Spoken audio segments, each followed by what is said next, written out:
BSNL को आपने तबाह करके छोड़ा था ना, वो बीएसएनएल आज made in India 4G 5G more promise than any large country in the world. The takeaways from the meeting. Takeaways from the meeting. He really cares about India because he's pushing.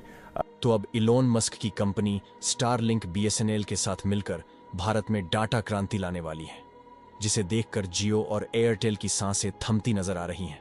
जियो ने अपनी तरफ से पूरी कोशिश की थी ताकि Elon Musk की कंपनी स्टारलिंक को भारत सरकार से लाइसेंस न मिल सके, लेकिन मुकेश अंबानी की एक नहीं चली और इलोन मस्क की कंपनी स्टारलिंक को बीएसएनएल के साथ मिलकर भारत में सैटेलाइट इंटरनेट ऑपरेट करने के लिए भारत सरकार से लाइसेंस मिल चुका है।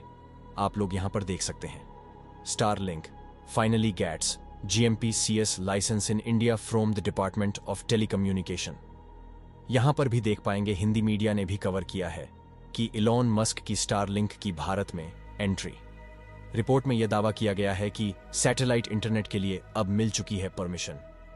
ऐसी क्या वजह थी कि इतने लंबे समय यानी लगभग 2.5 से 3 साल तक परमिशन नहीं मिल रही थी? अब ऐसा क्या हुआ है जिसके चलते कि स्टारलिंक कंपनी को परमिशन दे दी गई है? यकीन मानिए दोस्तों, इलोन मस्क की कंपनी स्टारलिंक को भारत सरकार से लाइसेंस दिलाने में रतन टाटा ने अहम योगदान दिया है।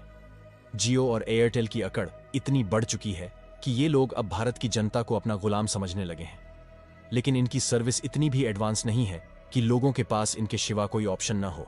अगर स्टारलिंक बीएसएनएल और टाटा साथ मिलकर काम करते हैं तो इनकी सर्विस इतनी एडवांस होने वाली है कि इनको भारत के किसी भी क्षेत्र में इंटरनेट पहुंचाने के लिए किसी भी टावर की जरूरत नहीं होगी।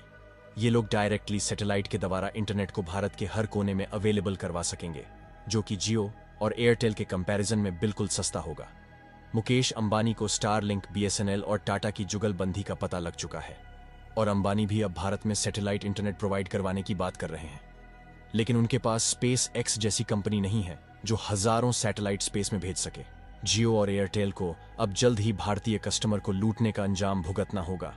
पूरी डेवलपमेंट क्या है जानने के लिए बने रहिए हमारे साथ, लेकिन आगे बढ़ने से पहले बीएसएनएल के लिए वीडियो को एक लाइक करके अपने दोस्तों के साथ शेयर करें ताकि यह खबर ज्यादा से ज्यादा लोगों तक पहुंच सके। दोस्तों, दुनिया बदल रही है और अगले महीने से कुछ इस कदर बदल जाएगी कि देखते ही देखते भारत में एक इंटरनेट क्रांति शुरू हो जाएगी। यह क्रांति ऐसी होगी जिसके सामने जियो और एयरटेल के 5G और फाइबर सब बौने पड़ जाएंगे, क्योंकि इंटरनेट अब 300 MBPS की स्पीड से सीधे सैटेलाइट से मिलना शुरू हो जाएगा। इंटरनेट अमेरिकी उद्योगपति इलोन मस्क की कंपनी स्टारलिंक बीएसएनएल से मिलकर इसी अगस्त-सितंबर से पूरे भारत के लिए अपनी सेवाएं शुरू करने जा रही हैं। जियो और एयरटेल के बड़े बड़े दावों के बावजूद ये तस्वीरें बता रही हैं कि देश के दूर दराज इलाकों में इंटरनेट की हालत कितनी खस्ता है। बच्चों को ऑनलाइन पढ़ाई के लिए कनेक्टिविटी की ये दिक्कत सिर्फ इस वजह से है कि जियो और एयरटेल ने अपनी सेवाओं के दाम तो हद से ज्यादा बढ़ा दिए, लेकिन बदलती तकनीक के साथ व्यवस्था नहीं बदली। शाम तक बहुत से काम के बाद जब आम इंसान ऊपर देखता है तो आसमान नजर आता है, लेकिन इलोन मस्क जैसा शख्स जब वही आसमान देखता है, उसके पार उसे पूरा जहान दिखता है। इलोन मस्क की कंपनी स्टारलिंक ने दुनिया के इतिहास में पहली बार वो कारनामा कर दिखाया है जिसकी सोच भर रखने की वजह से कई अरबपति कंगाल हो गए।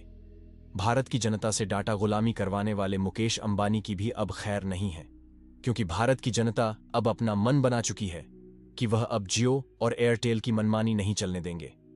इसलिए जुलाई महीने में दैनिक भास्कर के अनुसार 2 करोड़ लोगों ने जियो और एयरटेल को छोड़ दिया है। वहीं स्टारलिंक सैटेलाइट के जरिए दुनिया भर में इंटरनेट पहुंचाने वाली पहली निजी कंपनी बन गई है। अब स्टारलिंक और बीएसएनएल के जरिए भारत के दूर दराज इलाकों तक इंटरनेट पहुंचाना बेहद सस्ता और आसान हो जाएगा, जहां कम लोग बसते हैं और उन तक फाइबर का जाल बिछाकर इंटरनेट पहुंचाना अब तक मुमकिन नहीं हो पाया। यह इलोन मस्क की सोच ही है जो इतने बड़े सपने को व्यावसायिक तौर पर सफल बनाने के मुकाम तक पहुंच गई। इलोन मस्क की स्टारलिंक ने यह सर्विस टेस्टिंग के स्तर पर दुनिया के कई इलाकों में पहले ही शुरू कर रखी है।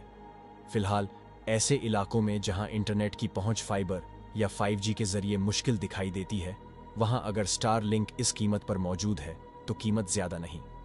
दरअसल इलोन मस्क की यह पहल भारत जैसे देशों के लिए आंखें खोलने वाली है। क्योंकि भारत के ऐसे बहुत सारे इलाके हैं जहां इंटरनेट को परंपरागत तरीकों से पहुंचाना टेढ़ी खीर साबित होता रहा है, चाहे वो सुदूर पहाड़ी इलाके हों या बेहद दूर दूर बसे रेतीले कस्बे। स्टारलिंक जिस तर्ज पर काम करता है, उसी तर्ज पर भारत की अंतरिक्ष एजेंसी इसरो ने भी निजी क्षेत्रों की भागीदारी से स्पेस नाम की एक पहल शुरू की है। भारत सैटेलाइट इंटरनेट की क्षमताएं जानता है और इसमें आगे भी बढ़ रहा है। यह पहला मौका नहीं है जब एलन मस्क स्टारलिंक को भारत में लाने की कोशिश कर रहे हैं। इससे पहले 2021 में यह कोशिश की जा चुकी है। इलोन मस्क ने इस सर्विस के लिए बुकिंग भी शुरू कर दी थी, लेकिन सरकार से मंजूरी नहीं मिलने की वजह से उन्हें बुकिंग को रद्द करना पड़ा था। हालांकि अभी भी मस्क की भारत में एंट्री से भारत में काम कर रही टेलीकॉम कंपनियां नाराज दिखाई दे रही हैं, क्योंकि ये कंपनियां अपनी घटिया सर्विस देकर भी भारत से काफी ज्यादा मुनाफा कमा रही हैं, क्योंकि भारतीय यूजर्स के पास कोई अच्छा ऑप्शन नहीं है।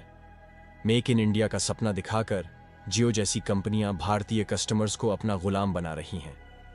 अब स्टारलिंक की एंट्री के साथ ही दुनिया के सबसे अमीर शख्स का मुकाबला एशिया के सबसे धनी व्यक्ति मुकेश अंबानी की कंपनी रिलायंस जियो से होने वाला है। स्टारलिंक इंटरनेट सर्विस देने के लिए लो अर्थ ऑर्बिट सैटेलाइट का इस्तेमाल करती है। इस स्टारलिंक को साल 2019 में शुरू किया गया था। अब यह दुनिया भर में 56 से ज्यादा देशों में सैटेलाइट इंटरनेट एक्सेस कवरेज प्रदान करती है। स्टारलिंक के भारत आने से देश में हाई स्पीड इंटरनेट काफी इजाफा हो सकता है। कंपनी वर्तमान में 300 Mbps की स्पीड का दावा करती है। हालांकि सभी जगह इतनी स्पीड नहीं है, लेकिन भारत में स्टारलिंक की एंट्री से देश के इंटरनेट इकोसिस्टम में एक बड़ा बदलाव देखने को मिल सकता है। स्टारलिंक एक सैटेलाइट ब्रॉडबैंड सर्विस प्रोवाइडर है, यानी इस सर्विस को शुरू करने के लिए जमीन पर टावर का जाल नहीं बिछाना पड़ेगा, न ही फाइबर ब्रॉडबैंड सर्विसेज की तरह तार फैलाना होगा। इलॉन मस्क के सैटेलाइट वेंचर स्टारलिंक के लाइसेंस एप्लीकेशन पर प्रोसेस तेजी से आगे बढ़ रहा है और अब सरकार बस इससे जुड़े सुरक्षा पहलुओं की पड़ताल कर रही है। मस्क पूरी तरह से क्लियरेंस मिलने के बाद जियो और एयरटेल की मुसीबतें बढ़ने वाली हैं। रिपोर्ट्स की माने तो भारत में सैटेलाइट इंटरनेट को सबसे सस्ते में लॉन्च किया जा सकता है। ऐसे में जियो और एयरटेल की टेंशन बढ़ सकती है। वैसे तो स्टार्टिंग की सैटेलाइट सर्विस काफी सस्ती होती है, लेकिन भारत में इसे और भी सस्ते में लॉन्च करने की पूरी तैयारी है, क्योंकि जियो और एयरटेल पहले से स्टारलिंक के मुकाबले को तैयार हैं। ऐसे में स्टारलिंक के पास सस्ता डेटा देने के अलावा और भी ऑप्शन मौजूद हैं, जैसे इंटरनेट की हाई स्पीड है। अगर स्टारलिंक को हरी झंडी मिल जाती है तो यह एयरटेल और जियो के लिए टेंशन बढ़ा देने वाली बात होगी। वोडाफोन आइडिया के पास काफी कम यूजर बेस बचेगा। अगर ये कंपनियां स्टारलिंक को पछाड़ना चाहती हैं तो या तो उन्हें सर्विस को बेहतर बनाना होगा या फिर उसकी कीमत कम करनी होगी। आज के लिए इतना ही। अगर आप BSNL को सपोर्ट करना चाहते हैं तो वीडियो को लाइक, शेयर और चैनल को सब्सक्राइब जरूर करें। धन्यवाद।